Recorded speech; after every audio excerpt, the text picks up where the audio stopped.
Atheist Alliance International podcast. I don't make this stuff up. You know, if you put Jesus Christ first, that he'll look after all your bills. It's not fake, it's faith. Hello and welcome to this week's episode of the Atheist Alliance International podcast. I'm Jason Sylvester, aka Jesus Mayberry, and joining me this week is another one of AAI's affiliates. It's Amir Schnabel from the Israeli Atheist Association. And welcome, Amir. Thank you for joining us. Before we get started, I'd like to remind everyone, please like and subscribe. So Amir is here to tell us about what's going on. He's been leading the activities for the atheists, or for Israeli atheists. And so he's here to talk about what's going on there and what they're focused on. So welcome, Amir. And why don't you tell us a little bit about yourself and your organization? About our organization. When our organization was created, I think it was the end of 2012. I like to emphasize that when it was first created, the name of it was the Organization for the Advancement of Science and Critical Thinking. That was the official name. It took about a year until the people decided to change the name to an atheist organization. And it came from the idea that we don't want to be ashamed of being called atheist, and put it up front and make it strong. But still, I think that since we started as the advancements of science and critical thinking, it says a lot about the way we are operating, because our organization is not too much doing fightings or even not many demonstrations. We are trying to push more for academic kind of activities, like conferences, monthly meetings, and lectures at universities, schools, and some other organizations that are inviting us. The schools are actually inviting you to come and speak to the students. The schools are great. This is something relatively new, and I'm very pleased that they're doing it. I can talk about, I'll tell you the story. The story is very interesting how it started. And I think it's kind of explain what's going on in Israel. But the thing is that many high schools in the past few years started doing a program where they travel all around Israel and doing some activities for a full week, the kids. And the idea is to develop some kind of a community work and community support and feeling part of the country. So during the week, they are mostly doing work in disadvantaged schools or all kind of people all over Israel that need to support. And this is really fine. And also some history about places, and we call it Zionism, talk about the establishment of Israel and things that went on during the years. But the thing is that at the end of that week, the organization that created the trips took them to experience religion, to experience how is it to live in a religious way of life. And this was kind of a red light for many seculars in Israel. Many activists and even schools from secular neighborhoods like my neighborhood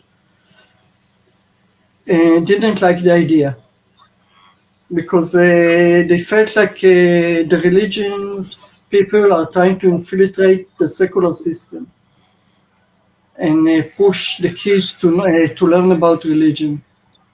And this is where they started to look outside. So if we are forcing to do this trip and learn about religion, why not having the second opinion to be held?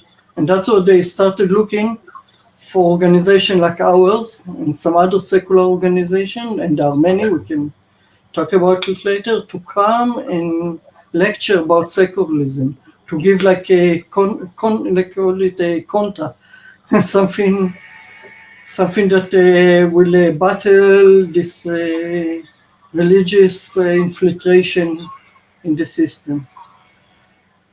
Just to inform the watchers, so the school system, the public school system in Israel is secular. It's not religious. No, it's not, but let me elaborate it in a bit. There isn't one education system in Israel. We have about 4 streams, we call it, different way. We have, of course, the secular system, which is the largest. The secular system is defined that usually you learn foreign languages, sciences, everything that you expect from a secular system. And since in Israel you have to learn Bible studies, the Bible studies in the secular system is oriented into Bible criticism, about learning it from either history point of view or literature point of view, not religions at all. This is the secular system, how it works. And you have 3 others education streams. One is it's called a national religious. This is people that they learn religious as extra schooling, usually in after hours, and in regular hours they are learning they learn in foreign languages and sciences. And those are, you can recognize those guys by they wearing this small yarmulke, a very small one that sometimes can be hidden and not seen. So this is this kind of stream. There are 2 other streams, one for the ultra-religious schools, they call it independent stream. And this is really a bad stream from our point of view. They don't learn languages, they don't learn sciences, they learn only religious all day long. The girls are kind of learning some math and some sciences, but the guys are learning only religious from morning to night. From our perspective, they're uneducated. Sorry, but I don't call religious study educational. They can't join the workforce because they don't know what's going on. And because of politics, the state cannot even enter those schools. They can force them for a special curriculum. They can't supervise them at any way. They just really independent. So we've got some seculars programs that join that stream, the extreme seculars that also like the idea that they're not going to be supervised. But mostly this is a religious schools, ultra-religious schools. Those are the ones you can recognize by the clothing of the black and white hat and clothing. They are looking like were taken out of 17th century Poland. It's this kind of studies. It's really horrible, this system. I can tell you that one of my personal volunteering, apart from the work of the atheist organization, is to help guys and girls that are decided to become secular, to leave those systems. And this is really bad, because you see people 24 years old, 25 years old that left the religious life, and actually they don't know anything.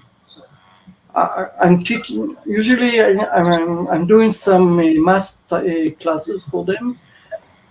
They know math about the most they know is percentage, maybe some road problems of driving velocity time, and that's it. That's all they know. They don't know algebra. They don't know anything that is a bit more complicated. And not to talk about English. They don't know a word in English. They can barely recognize letters.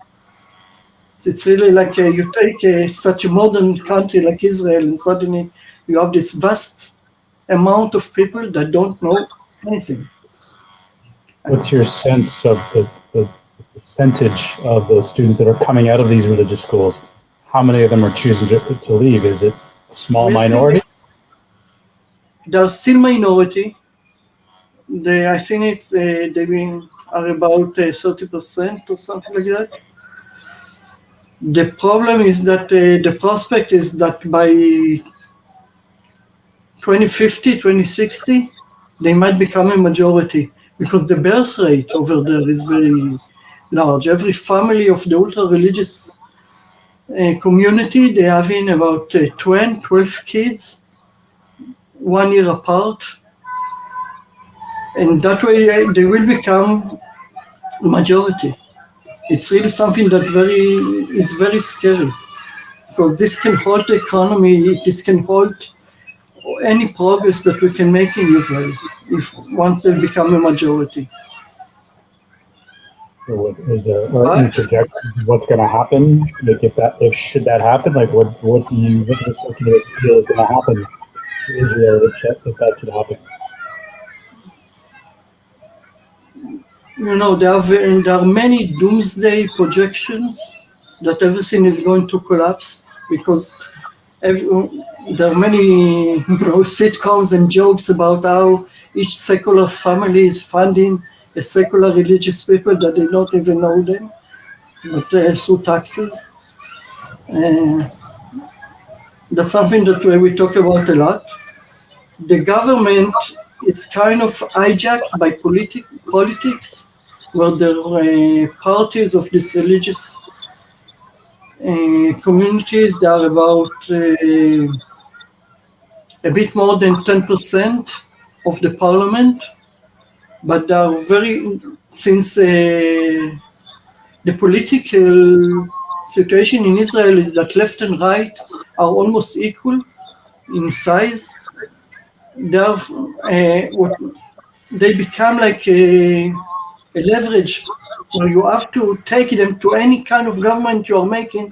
You have to join with them because that way you won't have a government, and that way they are not letting to do any major changes, and that's something very difficult. The current government was able to be created without them. They are now in the opposition, and hopefully we'll be able to do some changes and force them to start study or doing anything that will make them productive for the working force. Since they're not joining the working force, they're not creating money. And this is the major problem. And do they see this themselves, that they're headed for this kind of future? Or they don't care? They don't care. They think that religious study is the most important thing in the world. They don't want to take any changes. And the kids are screaming. Don't be mistaken, the kids are screaming. The kids are talking about it, their kids. But they're not letting them do anything. There are campaigns against joining the army. The Israeli army is some kind of a place where everybody just join it for the 3 years that you have to. Afterward, you are part of any Israeli life. It's more easy to get a job. It's more easy to do anything. And they want to. But if they're actually ostracizing people that are going to the army, there are many campaigns against them, and it can get even to violence. They don't care about using violence against them. And this is kind of kids that are leaving. So presumably, when they were students, they were being forced into that stream by their family. They didn't have a choice. Yes, they have to. It's their family choice. It's all different stories about what's going out there. It's they are divided into many sections, and by themselves they don't agree to mix between themselves. I'm sorry to say that they're kind of racist among themselves. So if you were born to a family that came from Europe, you have to go to European schools. And if you came from an Arab country, you're going to a different school, and they don't want to mix up because it's not the same religious for them. It's really something completely awkward. Yeah, I commented on that in a previous episode. I read something, I think about 10 years ago, that I think it might have been the Israeli Minister of Education, saying that he doesn't want Ashkenazi children going to the same schools together. It seems really... Yeah. It can happen. It happens all the time.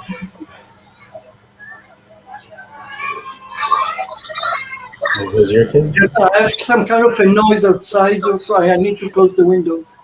Sorry.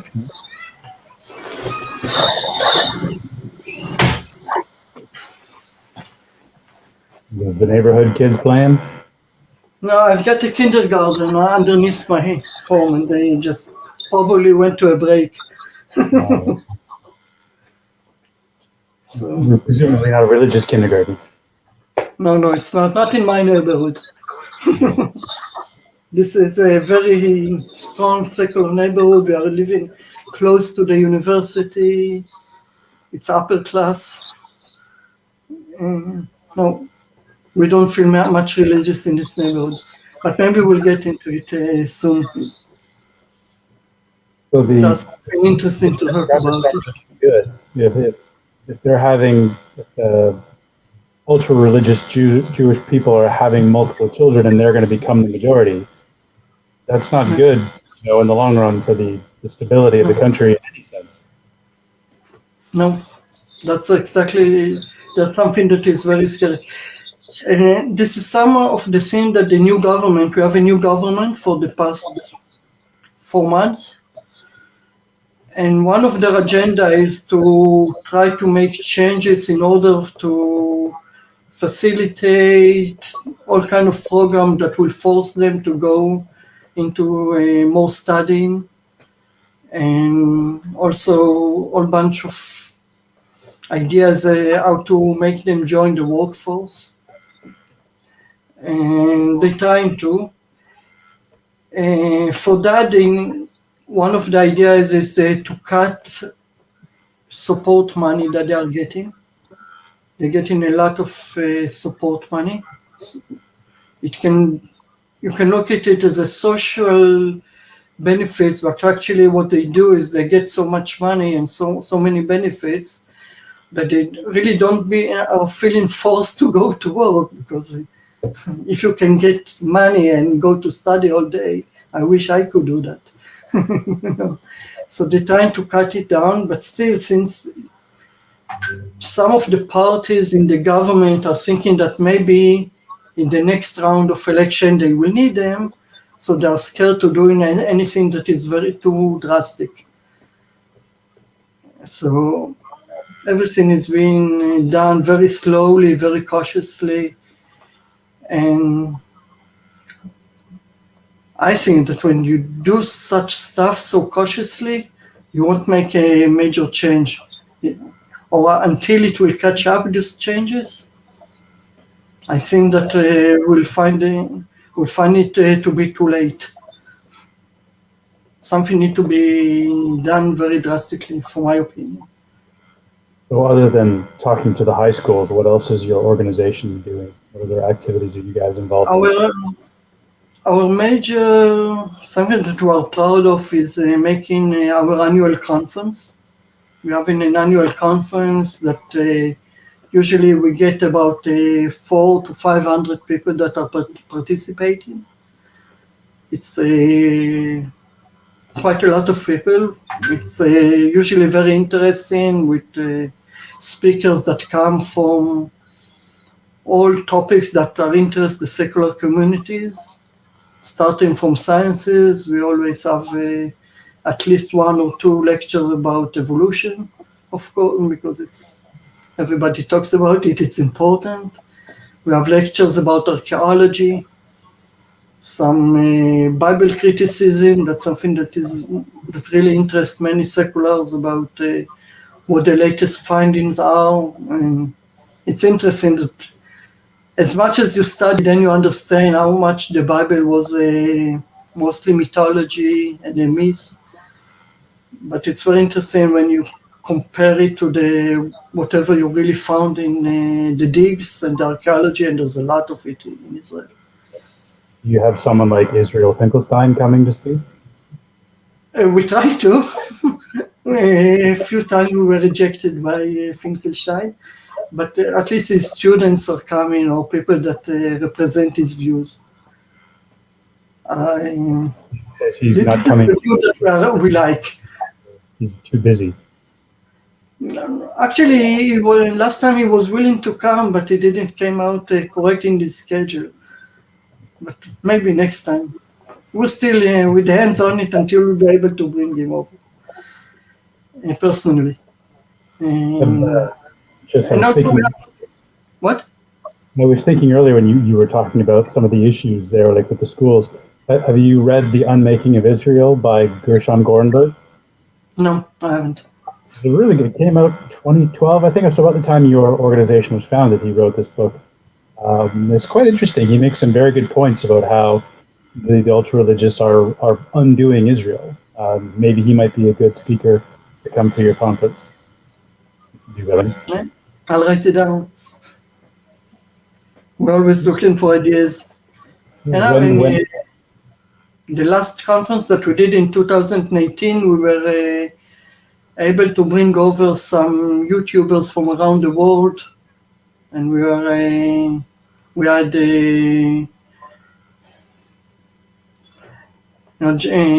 genetically modified skeptic, Drew, came over, and we were able to bring over, invite and bring over Alex O'Connor from the United Kingdom. That was very interesting. He gave a lecture on vegetism, but it was very interesting, vegetarians. But still, I like those guys. They are so smart, and even if they don't talk about straight to atheism, it's so important to learn how they think and how they reason. So for me, it was very interesting to hear him. And when are you having that? The next one? Yeah. We don't know, because we are so afraid of this corona thing. We are afraid that they will book up a place and pay for it, and then we will have to cancel because some kind of restriction due to the COVID. And we're kind of scared to setting it up. We are debating whether to do some online conference in December, but I guess this is under discussion right now, and we don't have a decision yet. Hopefully we'll do it. And in the meantime, we have many other people. There are so many secular life in Israel that we can talk. There's a very unique program that I've started by a friend of us. It's not part of our organization, but it's people that are supporting of us, and we are supporting them. And they created a show like the Atheist Experience, where atheist people are calling. It runs for the past 2 years. And I think it's doing a real job about raising awareness of atheism and making atheist people talk. And it became very close to atheist experience. It's too bad that it's taking place in Hebrew, and I can't, it will take work to translate it, but it's there. It's very interesting. Do you have a sense of how strong the secular community is in Israel? We are the majority, for sure. The secular communities in Israel is a majority. The problem is that many Israelis don't like to call themselves atheists. They like to call themselves seculars. And the Hebrew word for seculars, it's not exactly like you call yourself a secular in every other place in the world, or let's say in English. And there are many seculars in Israel that believe that, okay, they're not believing God, of course, and they don't do most of praying and religious stuff around, but you can find them doing the common rituals of holidays, going to synagogue in the high holidays in September mostly. And so they kind of, well, we are seculars, we not believe in, but we like the culture, so we do some of the stuff, and so it's kind of in between. And there are seculars that said, okay, we believe in God, but we don't believe that we need to do any of the rituals. We don't want to do anything, but we do believe in God. This is also some kind of secularism that we have. So the secular community is very wide range with many different kind of interpretations of people. And when you come to someone asking, okay, if you don't believe, are you an atheist? Sometimes they're scared. They're going back, no, we're not atheists. We're not a believer, but atheism is a big word. We don't want to use that. And so you won't find people that call themselves atheists, but most, like the majority, are seculars still. So despite being a majority, there's still the religious right in Israel has far too much power, despite the fact that the seculars are the majority. Yeah, I call it that we live in some kind of a duality of secular life and religious life, because people are like dancing tango between them all the time, because we can't cut ourselves from the history, and the history, as you know, had major impact in the last 100 years. And people don't want to disengage from Judaism because of our history.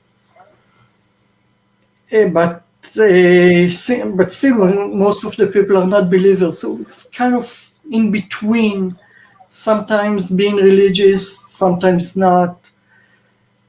Sometimes being nice to religious people, sometimes being very scrutinized to them. It's really strange the way it goes. And the government also is playing this duality, this dancing game, because most of the laws are seculars, and all decision, the High Court will never judge by religious laws. Religious laws are formally part of the legislation, but are the last resort of legislation. So if you go to court, they will judge you by the regular Israeli laws. They will go further to international laws. And some of the laws are going back to British and Ottoman laws because of the history of the pre-Israeli era.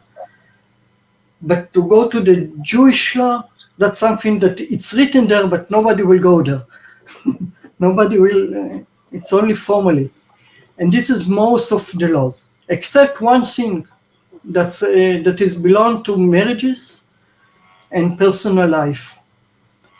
For some reason, sometimes in the past, the Israeli government decided to give them a complete, the religious court, a complete monopoly on marriages. So when you get married, you have to have a signature of a religious court. Or any marriage, so there's no civil marriage. It has to be marriage. There's no secular marriages. You have to go and get this approval, some kind. So they gave Muslims a Sharia court that does the same.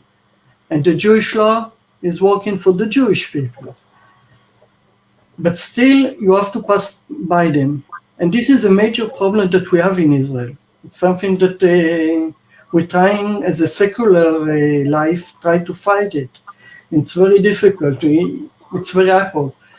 Because sometimes there are people, Jewish people, that are not allowed to get married. Why? If you belong to a priest family, what our last name is Cohen, you probably heard this last name. Those are priests. They're not allowed to get married to a divorced woman by religious law. And for many people, you have to prove that you're Jewish in order to get married. And this became a really problem, especially for Jews that came from Russia, from the former Soviet Union, because they had many mixed marriages. Sometimes the father is Jewish and the mother is not Jewish. And if this is the case, they are not considered Jews for marriage. And this is a major problem, not to talk about same-sex marriages.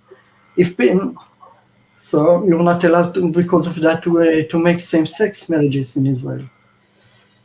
So this is the religious law. And then came the secular state. I'm going to explain the duality.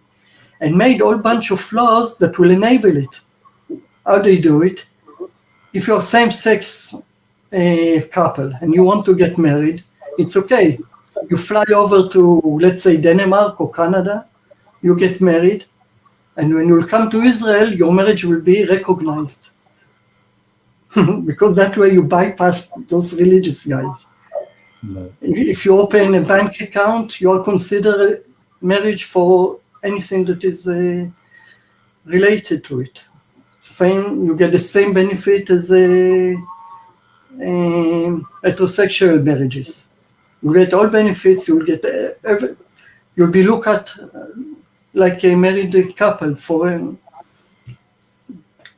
everything that is connected to it.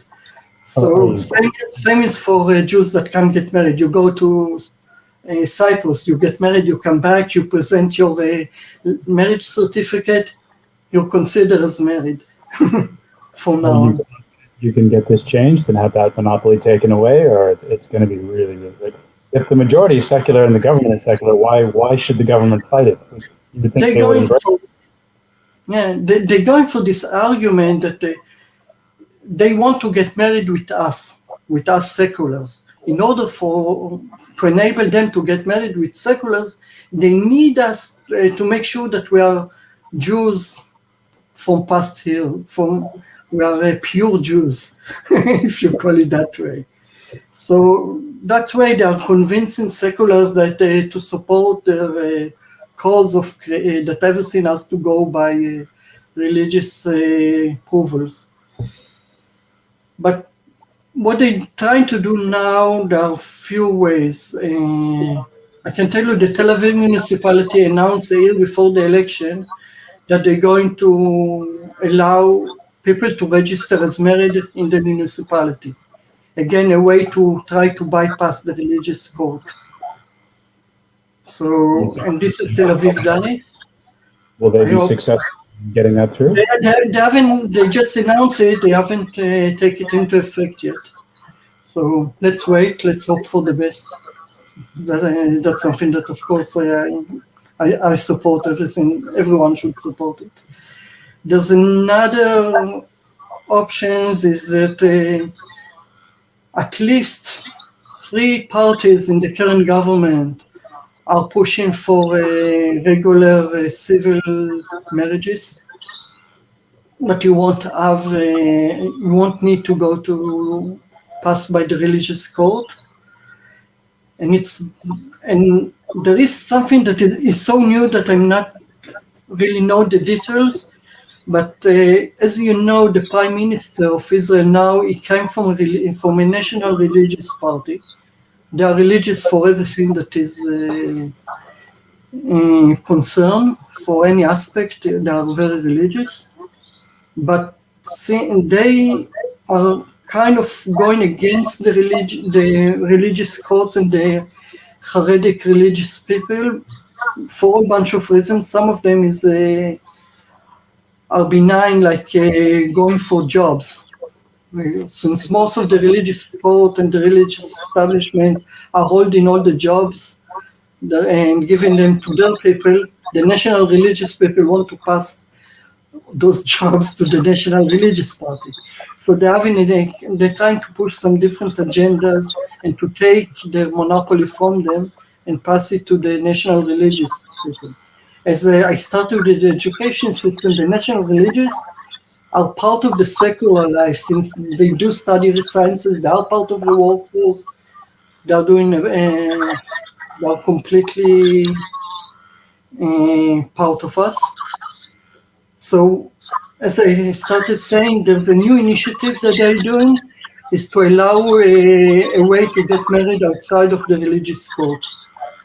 I don't know how it's going to be, because it's so new. It's a matter of few weeks that they publish it, that they are going to work toward it. Let's hope it will be good enough, because since it's a push by a religious party, I'm kind of suspicious about what the result will be. But it sounds in a good direction. Let's see. What? You mentioned offline to me that your organization doesn't get involved in the Palestinian conflict, but you wanted to talk about why you're not getting involved in it. So, talk about that? Yeah, we can talk about that. You have to understand that Israel is very, very diverse. We have people that came from all over the world. You've got Jews that came from Ashkenazic Jews, that came from Europe, Jews that came from Arab states, Jews came from Ethiopia, wherever. And those people that came from all over, some are secular, some are religious, some are anti-religious, some Haredic, some national religious. There are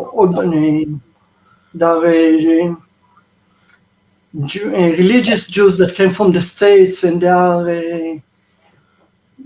reforms that they drive on the Sabbath, and they're actually seculars. And all those groups that I mentioned are not mutually exclusive. That means from anywhere you cut it in Israel, you've got so many groups that are different. It's very complicated. And the same goes for politics. I can't say that a certain person, because is the way you think, is left-wing, or the other one will be right-wing. It's really very difficult to separate them apart. And we feel like even our organization, we have people that came from all those sections of the Israel society. And the division of politics can be very harsh. If we take sides as an organization, we have to take side and declare ourselves as left or left liberal, then we might lose a lot of people that are from the right side, because we can't even tell them apart.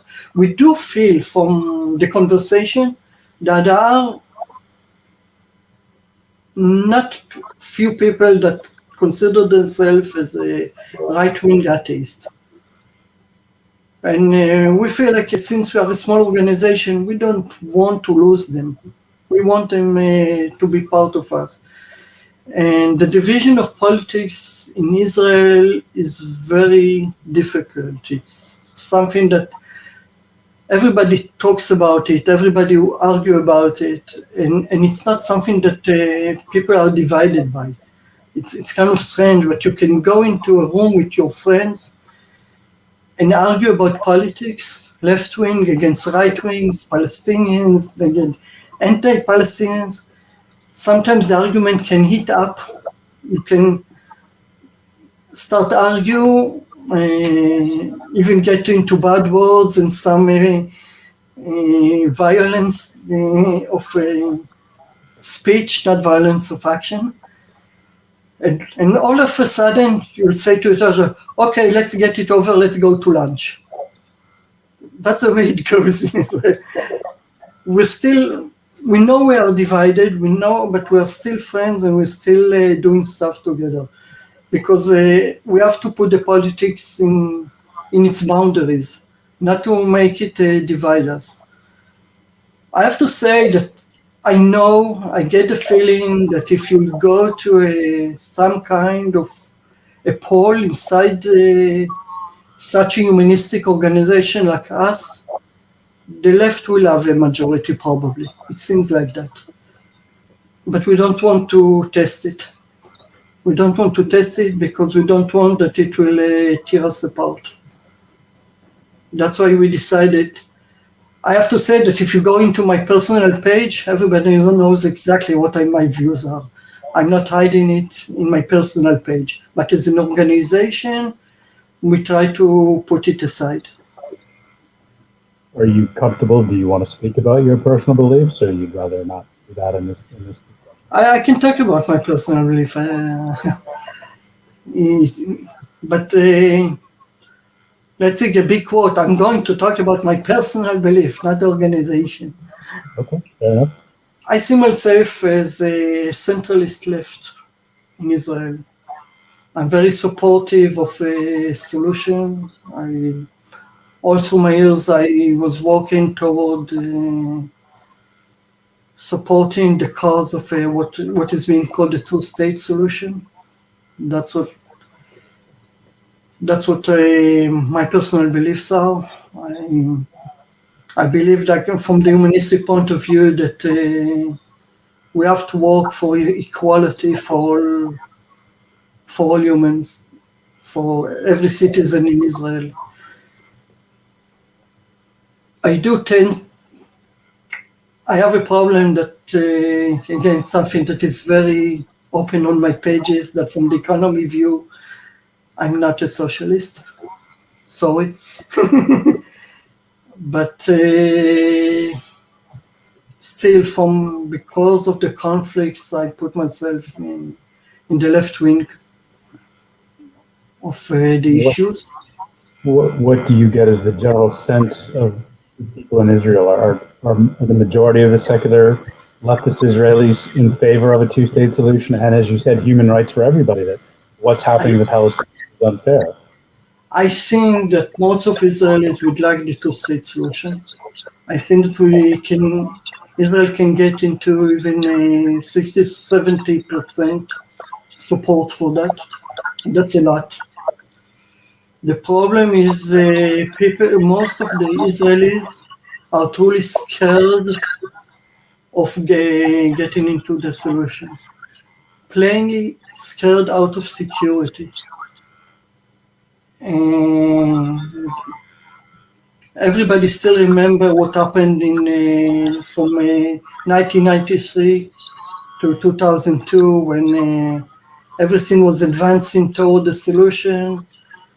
And then they started with the suicide bombs and the rocket firing from the Gaza Strip after 2005. And Israelis are truly scared. People don't understand the psychology of most of Israelis. But that's something that if we want to advance to a solution, it has to be addressed. Even the other side should understand that if he wants the majority of Israel to go toward them, they have to convince us. So now people like me, that ideology speaking, I believe that anyhow we need to go toward that. But there are many people that are sitting on the fence, and you need to convince them that it's the right way. And it's not easy. I can understand the security perspective, and I made the point, and you and I talked about this offline, that surely creating the two-state solution where the Palestinians have self-government, and instead of perpetuating the system as it is now, that is more insecure. Would that not be a greater risk to Israelis to perpetuate the current system of injustice against Palestinians? That's going to continue to threaten their security. Whereas giving the Palestinians the right of self-government and stop keeping them in refugee camps and suppressing them, that's going to be much more of a threat to their security. Or would you think I'm naive? It's debatable. I won't get into it too much now, but yes, it's debatable where the line passes. I can tell you from the left, we are really scared that demographically speaking, the Palestinian will become a majority. And that's something that for many Israelis is unacceptable, because if they become a majority and still be under Israeli control, we will have a problem. of giving a problem of how to handle it, how to distribute civil rights. It will be. This is something that, for my opinion, is very scary. But it's dangerous to Israel existence. Let me say that way.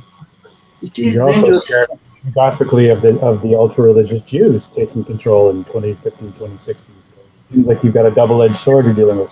But in a two-state solution, Palestinians would be in their own country. They wouldn't be a majority in Israel because they would be a majority in the country of Palestine. So wouldn't that negate that argument? Exactly. That's the point. That's the point. That's why I believe, personally, again, I support the Palestinian state. I don't want them to be part of Israel. Again, personally. From a demographic, well, it's not that you don't want to be part of Israel. You want them, from a humanist perspective, you want them to have their own country, not necessarily that they're going to be a majority. There are many reasons why they need to have their own country. Let's say that. Okay, fair enough. Well, hopefully they can get there and stop this humanitarian crisis, and the sooner the better. It's gone on for far too long. Sure. I have to tell you the truth. I'm not sure they want it. Many Palestinians like the situation as it now.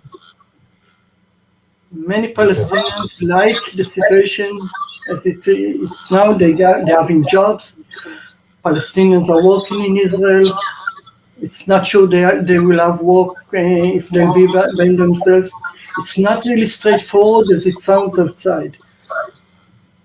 But aren't a lot of Palestinians unemployed as well? They're suffering from great poverty, are they not? No. Many Palestinians are working inside Israel. Many Palestinians that are working that passed the 67 borders. 1967 borders, that's to eastwards. They're getting work permits, they come into work in Israel, mostly in construction and stuff. Palestinians that live inside Israel, 21% of Palestinians living inside Israel, they have absolutely 100% rights. They're working everywhere that you can think of, from doctors in hospitals, media, there are many, and all over. The Palestinians in Israel are full rights citizens for every. So some of those Palestinians don't want a two-state solution. Oh no, the ones that live in Israel, most of them want to stay. I don't know if they'll admit it, but I know by talking with them, because they're having the full rights. They're doing. We are talking about 20% out of the Israeli population. It's a lot. They have representation in government. Now they are a party of the Muslim party, which is part of the coalition. Something that I'm really happy that it happened now. Ultimately, it needs to come down. We've got to do the right thing. This is a humanitarian crisis that's been going on for generations. It needs to be solved.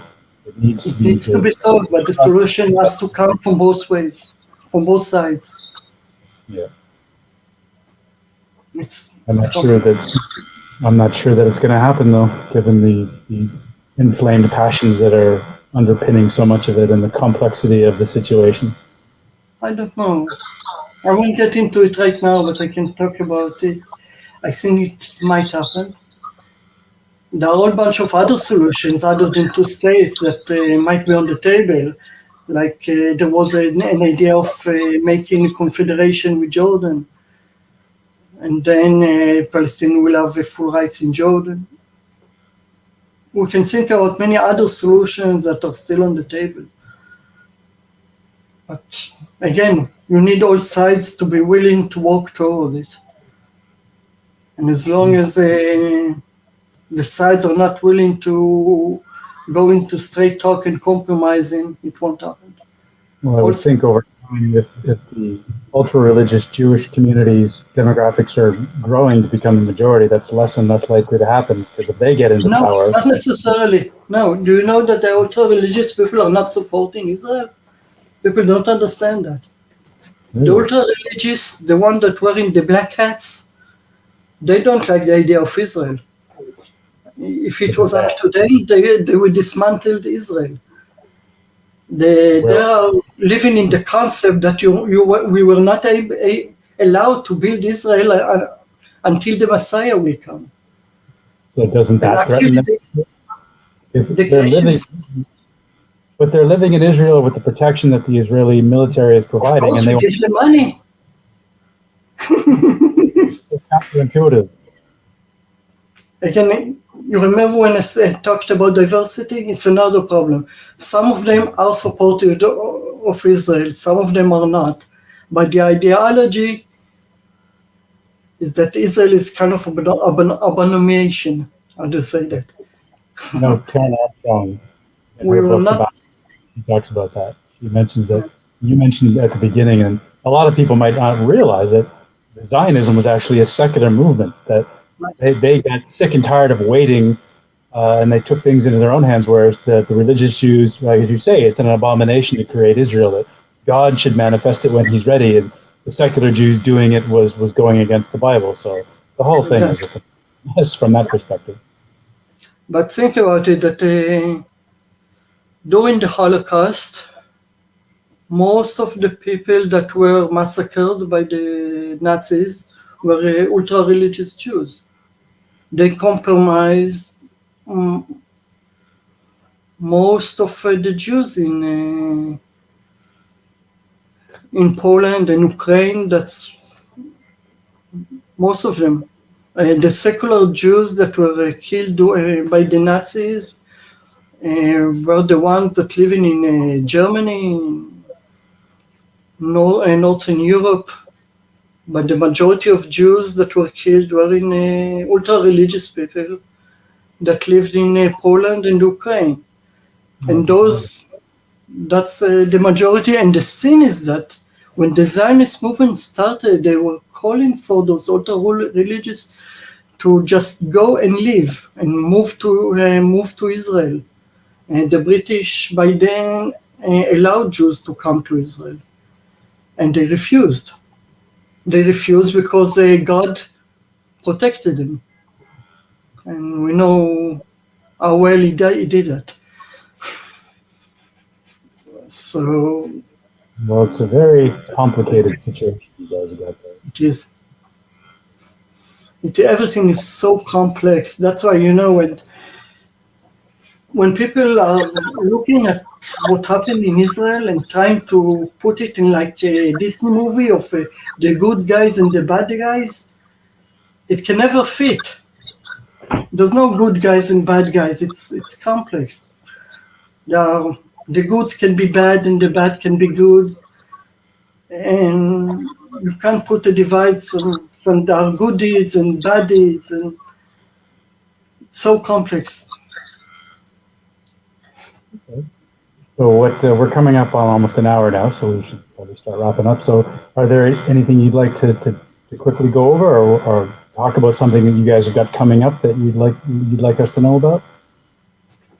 As I said, we are starting to reorganize ourselves after a break of the COVID.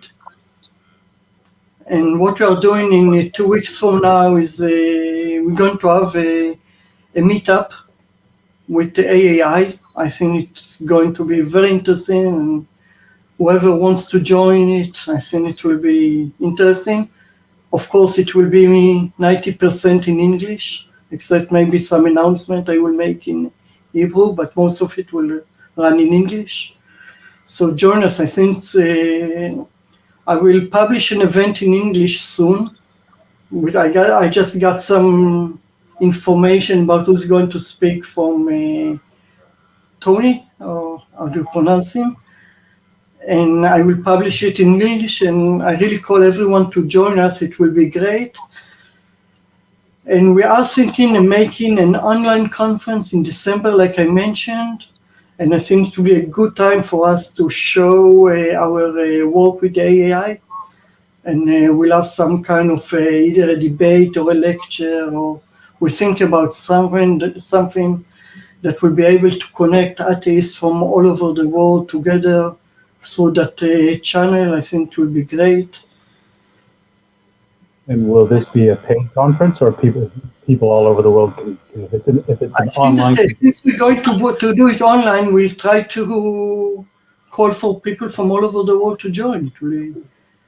It's a chance, maybe the COVID was difficult for us to pass from meeting in hallways and stuff to move to the online. But so it sounds to be a bad thing, but hey, let's look at it. It's opened all wide of new channels that we can talk with each other and expanded the atheist community. I think we do and should support each other, even if we are talking from free countries.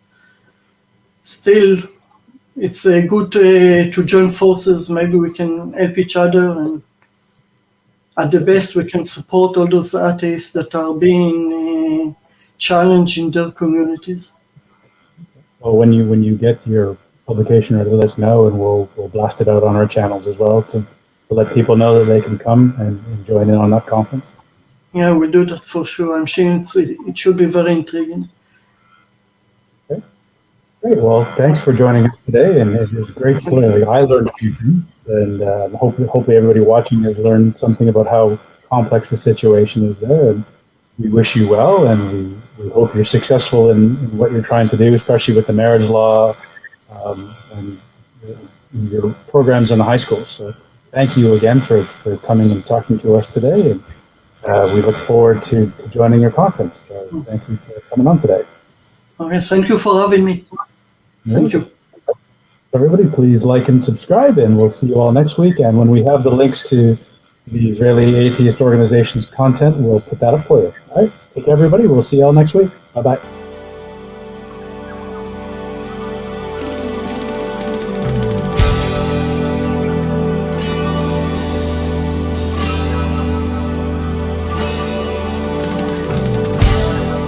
Okay, thanks for listening, and don't forget we're on YouTube, so follow us on YouTube. Just search for Atheist Alliance International, and please subscribe and hit that notification bell. We're also on all of your favourite podcast platforms, so make sure that you follow us on there as well. See you next time.